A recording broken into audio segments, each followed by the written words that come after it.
السلام عليكم ورحمة الله وبركاته. الحمد لله رب العالمين وصلى الله وسلم على نبينا محمد وعلى آله وصحبه أجمعين ثم ما بعد।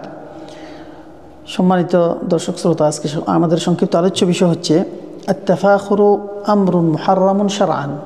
আত-তাফাখুরু আমরুন মুহাররামুন শারআন, অহংকার করা,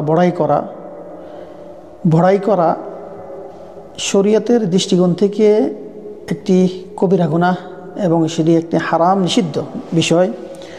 অহংকার, বড়াই করা থেকে বিরত থাকতে হবে। রাসূলুল্লাহ সাল্লাল্লাহু আলাইহি সাল্লামের একটি হাদিস আপনাদেরকে শোনাবো এখন, যে হাদিসটি আমাদেরকে এটার মারাত্মকতা কতটুকু যে ভয়ঙ্কর এই অহংকার বিষয়টা, সেটা সেখানে ফুটে উঠবে। রাসূলুল্লাহ সাল্লাল্লাহু আলাইহি সাল্লাম বলছেন, হাদিসটি ওমর রাদিয়াল্লাহু আনহু থেকে মারফু সূত্রে এসেছে, ইয়াযহারুল ইসলামু হাত্তা তাখতালিফু আত-তুজ্জারু ফিল বাহর। ইসলাম প্রকাশ পাবে, বহিঃপ্রকাশ পাবে। তো ওই দিন এমন একটি সময় আসবে যে সাগরের মাঝে, নদীর মাঝে ব্যবসায়ী তারা প্রতিযোগিতায় লিপ্ত হবে, সাগরের মধ্যে পানির উপরে প্রতিযোগিতায় লিপ্ত হবে। হাত্তা তাগুসুল খাইলু ফি সাবিলিল্লাহ সুম্মা ইয়াযহার আকওয়ামুন ইয়াকরাউনাল কুরআন। এবং ঘোড়াগুলো পানিতে ডুবে পর্যন্ত যাবে, ঘোড়াগুলো পানিতে ডুবে যাবে আল্লাহর রাস্তায় যুদ্ধ করতে করতে। সুম্মা ইয়াযহারুল আকওয়াম, এরপরে এমন একটা জাতি আসবে যে ইয়াকরাউনাল কুরআন, তারা কোরআন পড়বে। ওয়া ইয়াকুলুনা মান আকরা মিন্না, আমাদের চেয়ে কে ভালো পড়তে পারে, আমরা সবচেয়ে বেটার, আমরা সবচেয়ে শ্রেষ্ঠ, আমরা উত্তম, আমরা সবচেয়ে ভালো পড়তে পারি কোরআন।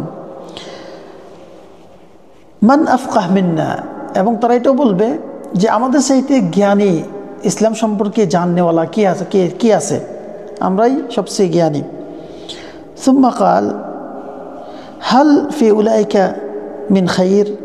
তখন রাসূলুল্লাহ সাল্লাল্লাহু আলাইহি ওয়াসাল্লাম এই কথাগুলো বলে জিজ্ঞাসা করলেন সাহাবেদেরকে, আসলে কি এই লোকদের মধ্যে কোনো কল্যাণ আছে মনে করো তোমরা? তখন সাহাবেরা বললেন, কালু আল্লাহু ওয়া রাসূলুহু আলাম, আল্লাহ এবং তার রাসূল ভালো জানেন। কালা, তিনি বললেন, উলাইকা মিনকুম ফি হাযিহিল উম্মাহ, এই সমস্ত লোকেরা কিন্তু তোমাদের অন্তর্ভুক্ত, এই উম্মতের সদস্যবৃন্দ, এই উম্মতের তারা সদস্য। ওয়া উলাইকা ওয়াকুদুন নার, কিন্তু এরাই হচ্ছে জাহান্নামের ইন্ধন, এরাই হবে জাহান্নামের ইন্ধন। তাহলে দেখেন, প্রথমে যে রাসূলুল্লাহ সাল্লাল্লাহু আলাইহি ওয়াসাল্লাম আলোচনা করলেন হাদিসের শুরুতে, ইসলাম বহিঃপ্রকাশ পাবে পুরো বিশ্বে। আলহামদুলিল্লাহ, আজকে ইসলামের চেতনা মানুষের মধ্যে, পুরো বিশ্বের মধ্যে ছড়িয়ে গেছে। ইসলাম সম্পর্কে কার ধারণা নেই? এবং সাগরের মাঝে দেখেন বিশাল পাহাড়ের মতো তখ্তগুলো, জাহাজগুলো, ব্যবসা বাণিজ্য নৌকাগুলো নিয়ে তারা যে একটা প্রতিযোগিতার মধ্যে লিপ্ত আছে। এরপরে আল্লাহর রাস্তায় মানুষ যুদ্ধ করতে করতে একসময় অনেক মুসলমানদের প্রাণহানি হয়েছে। কিন্তু এর পরবর্তীতে কিছু লোক আসবে যারা বলবে যে আমাদের চেয়ে কে অধিক সুরে উত্তম আকারে কোরআন পড়তে পারে, শুদ্ধভাবে কোরআন পড়তে পারে, কে আমাদের চেয়ে ইসলাম সম্পর্কে বেশি ধারণা রাখে, কে আমাদের সাথে চেয়ে জ্ঞানী, নিজের পণ্ডিত্যগুলো প্রকাশ করার চেষ্টা করবে। তারা বলবে আমাদের চাইতে ফাকিহ কেউ হতে পারে না, আমাদের চাইতে উত্তম কারি কেউ হতে পারে না। রাসূলুল্লাহ সাল্লাল্লাহু আলাইহি ওয়াসাল্লাম তখন সাহাবীদেরকে বললেন, এদের মধ্যে কোনো কল্যাণ আছে তোমরা জানো, মনে করো এটা?